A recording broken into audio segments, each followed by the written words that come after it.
ওং নমো ভগবতী বাসুদেবায়। জয় শ্রীকৃষ্ণ। রাধে রাধে। বন্ধুরা, আজ 12ই জুন, 28শে জ্যৈষ্ঠ শুক্রবার।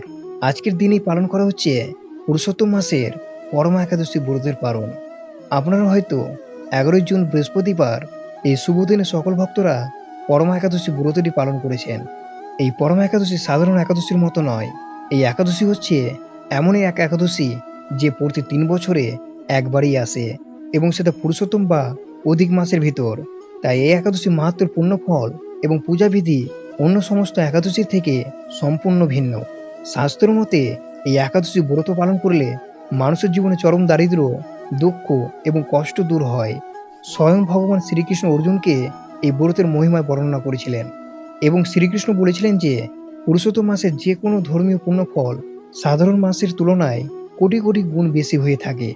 আর সেই মাসের মধ্যে যদি এই একাদশী পালন করা হয় তাহলে পুণ্যের পরিমাণ আরও বহুগুণ বেড়ে যায়। তাই কোনো মনুষ্য যদি নিষ্ঠার সাথে এই একাদশী ব্রতটি পালন করে থাকেন তাহলে ভগবান শ্রীবিষ্ণুর পরমপদে লাভ করিবেন। পূর্বজন্মের কোনো বড় পাপ কর্মের ফলেই মানুষ এই জন্মে দারিদ্র ও দুর্ভাগ্যের শিকার হয়। পরমা একাদশীর সবচেয়ে বড় তাৎপর্য হলো এটি পাপ নাশিনী। ভক্তি ভরে এই ব্রত পালন করলে বড় থেকে বড় পাপও খণ্ডিত হয়ে যায়। যে পরিবার অভাব নিত্য সঙ্গী, এই ব্রতের প্রভাবে সেই পরিবারে মা লক্ষ্মীর স্থায়ী বাস হয় এবং দুর্ভাগ্য দূর হয়। হয়তো সকল ভক্তবন্ধুরা এই ব্রত পালন করেছেন, তাই বিশেষ করে শ্রবণ করিবেন পরমা একাদশী ব্রতের পালন বা ব্রত ভঙ্গ কখন এবং কিভাবে করবেন, ব্রত পালনের নিয়ম ও সংকল্প মন্ত্র কি রয়েছে, এবং এই ব্রতের পৌরাণিক কাহিনী তাৎপর্য কি, সবকিছু নিয়ে এই ভিডিওটিতে আমি আলোচনা করব। পরমা একাদশীর মহিমা শুধু সাধারণ মানুষের জন্য নয়, দেবতারাও এর ফল লাভ করেছেন। আপনারা জেনে অবাক হবেন, সম্পদের দেবতা কুবের স্বয়ং এই পরমা একাদশী ব্রত পালন করেছিলেন। আর এই ব্রতের পুণ্য বলেই ভগবান শিব প্রসন্ন হয়ে তাকে স্বর্গের ধনধাক্য বা ধাজাঞ্জি নিযুক্ত করেন। শুধু তাই নয়, সত্যবাদী রাজা হরিশ্চন্দ্র যখন তার রাজ্য, স্ত্রী, পুত্র সব হারিয়ে চন্দ্রের দাসত্ব করেছিলেন, তখন এই ব্রত পালন করেই তিনি হারানো রাজ্য ও সম্মান ফিরে পেয়েছিলেন। আমরা শ্রবণ করে নেব পরমা একাদশী ব্রতের পালন বা ব্রতভঙ্গ কিভাবে করবেন। পরমা একাদশী ব্রত পালনের মতোই পালন বা ব্রতভঙ্গের প্রক্রিয়াটি অত্যন্ত গুরুত্বপূর্ণ, কারণ শাস্ত্র মতে পালন সঠিকভাবে না করলে একাদশী ব্রতের সম্পূর্ণ পুণ্য লাভ করা সম্ভব হয় না। পরমা একাদশী পালনের সঠিক সময় পালন করতে হবে 12ই জুন 2026 শুক্রবার। সময় রয়েছে সকাল 5টা 23 মিনিট থেকে সকাল 8টা 10 মিনিটের মধ্যে। পালনের নিয়ম কি রয়েছে তা আমরা শ্রবণ করে নেব। পালন শব্দের অর্থ হলো উপবাস ভঙ্গের পর প্রথম অন্ন বা আহার গ্রহণ করা। একাদশী তিথিতে আমরা অন্ন, ডাল এবং পঞ্চশস্য গ্রহণ থেকে বিরত থাকি এবং ঈশ্বর চিন্তায় সময় কাটাই। এরপর দ্বাদশী তিথিতে নির্দিষ্ট সময়ের পুনরায় অন্ন গ্রহণ করে স্বাভাবিক জীবনযাত্রায় ফিরে আসাকেই পালন বলা হয়। পালনের গুরুত্ব অপরিসীম। ব্রহ্মবৈবর্ত পুরাণ অনুযায়ী উপবাস করার চেয়েও উপবাস ভঙ্গের নিয়ম পালন করা বেশি তাৎপর্যপূর্ণ। ভুল সময়ে ব্রত ভঙ্গ করলে শারীরিক এবং আধ্যাত্মিক উভয় দিক থেকেই নেতিবাচক প্রভাব পড়তে পারে। এই পরমা একাদশীর পালনের নিয়ম কি রয়েছে সেটি আমরা জেনে নেব। একাদশী পালন সবসময় পরবর্তী দিন অর্থাৎ দ্বাদশী তিথিতে করতে হয়, তবে দ্বাদশী তিথির যে কোনো সময়ে পালন করা যায় না। এর জন্য কিছু নির্দিষ্ট শাস্ত্রীয় নিয়ম রয়েছে। পালন সবসময় দ্বাদশী তিথির দিন সকালে সূর্যোদয়ের পর করতে হয়। দ্বাদশী তিথি প্রথম 1/4 সময়কে বলা হয় হরিবাসর। শাস্ত্র মতে হরিবাসর চলাকালীন কখনোই ব্রতভঙ্গ করা উচিত নয়। হরিবাসর শেষ হওয়ার পরেই পালন করতে হয়। পালনের সবচেয়ে শুভ সময় হলো সকালবেলা। যদি কোনো কারণে সকালে পালন করা সম্ভব না হয় তবে দুপুরের পর পালন করার বিধান রয়েছে, কিন্তু মধ্যাহ্ন বা ঠিক দুপুরের সময়টি এড়িয়ে চলা উচিত। পালন অবশ্যই দ্বাদশী তিথি শেষ হওয়ার আগেই সম্পূর্ণ করতে হবে। যদি দ্বাদশী তিথি সূর্যোদয়ের আগেই শেষ হয়ে যায় তবে সূর্যোদয়ের পরেই পালন করে নিতে হবে। কিভাবে পালন করবেন? পালনের দিন সকালে ঘুম থেকে উঠে সূর্যোদয়ের আগে স্নান সেরে শুদ্ধ বস্ত্র পরিধান করুন।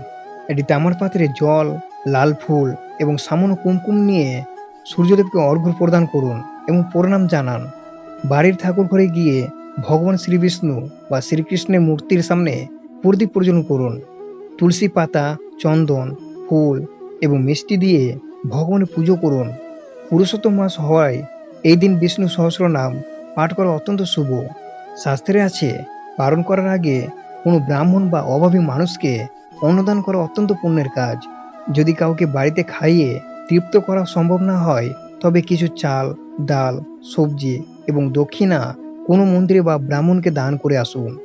খাদ্য গ্রহণের ঠিক আগে হাত জোর করে ভগবান শ্রী বিষ্ণুকে স্মরণ করুন এবং প্রার্থনা করুন যেন তিনি আপনার এই ব্রত স্বীকার করে নেন।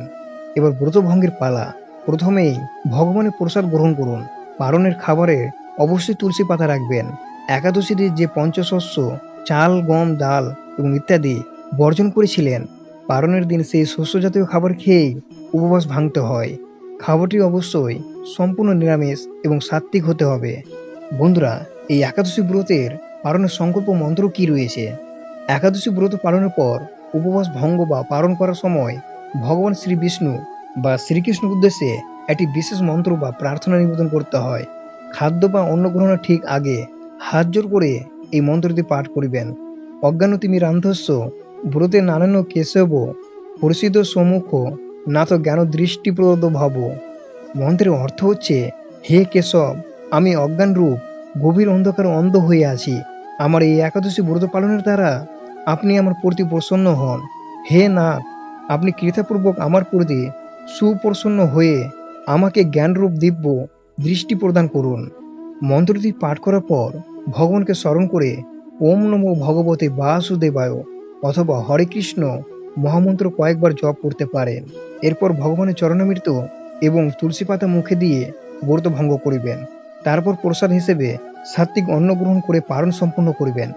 বন্ধুরা, আপনারা যদি এই পারণের পর এই ব্রত কথাটি একবার শ্রবণ করতে পারেন, তাহলে আপনাদের পুণ্যফল আরো বহুগুণ বেড়ে যায়। আজ আমরা শ্রবণ করব পরম পুণ্যদায়ী পরম একাদশী ব্রত কথা। মহারাজ যুধিষ্ঠির ভগবান শ্রীকৃষ্ণকে জিজ্ঞাসা করেছিলেন, হে জনার্দন, মল মাস বা পুরুষোত্তম মাসের কৃষ্ণপক্ষের একাদশীর নাম কি এবং এর ব্রত কথাই বা কি? দয়া করে আমাকে তা বর্ণনা করুন। শ্রীকৃষ্ণ তখন মুখে হাসি মুখে বললেন, হে রাজন, এই পরম পুণ্যদায়ী একাদশীর নাম হলো পরমা একাদশী। এই ব্রত পালন করলে মানুষের সমস্ত পাপ দূর হয়ে যায় এবং সংসারে সুখ সমৃদ্ধি লাভ হয়। মনোযোগ দিয়ে শুনো, আমি তোমাকে একটি প্রাচীন কাহিনী বলছি, যা স্বয়ং ঋষিরা বর্ণনা করেছিলেন। প্রাচীনকালে কাম্পিল নগরের সুমেধা নামক এক অত্যন্ত ধর্মপরায়ণ ব্রাহ্মণ বাস করতেন। তার স্ত্রীর নাম ছিল পবিত্রা। পবিত্রা ছিলেন অত্যন্ত সতী, পতিব্রতা এবং ধর্মপ্রাণ নারী, কিন্তু ভাগ্যের নির্মম পরিহাসে তারা ছিলেন অত্যন্ত দরিদ্র। তাদের ঘরে খাবার জুটত না, পরার মতো ভালো বস্ত্রও ছিল না। দিনের পর দিন তাদের অনাহারে কাটত, কিন্তু এত অভাবের মাঝেও তাদের দরজা থেকে কোনো অতিথি কখনো অভুক্ত ফিরে যেতেন না। নিজের উপবাস থেকে ভিক্ষা করে এনেও অতিথিদের সেবা করতেন পবিত্রা। দারিদ্র্য সহ্য করতে না পেরে একদিন সুমেধা স্ত্রীকে বললেন, আমি অর্থ উপার্জনের জন্য বিদেশে যেতে চাই, হয়তো সেখানে গেলে আমাদের এই দুঃখ ঘুচবে। তখন পবিত্রা বিনীতভাবে বললেন, স্বামী, পূর্বজন্মের কর্মফলেই আমরা দরিদ্র।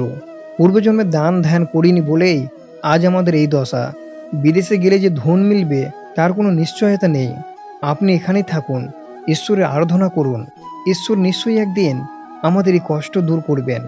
স্ত্রীর কথায় সুমেধা থেকে গেলেন। এমন একদিন সেই ব্রাহ্মের গৃহে এলেন মহর্ষি কুন্দিল। সুমেধা ও পবিত্রা অত্যন্ত ভক্তিভরে মহর্ষির সেবা করলেন। নিজেদের সামান্য খাবারটুকু তার সামনে নিবেদন করলেন।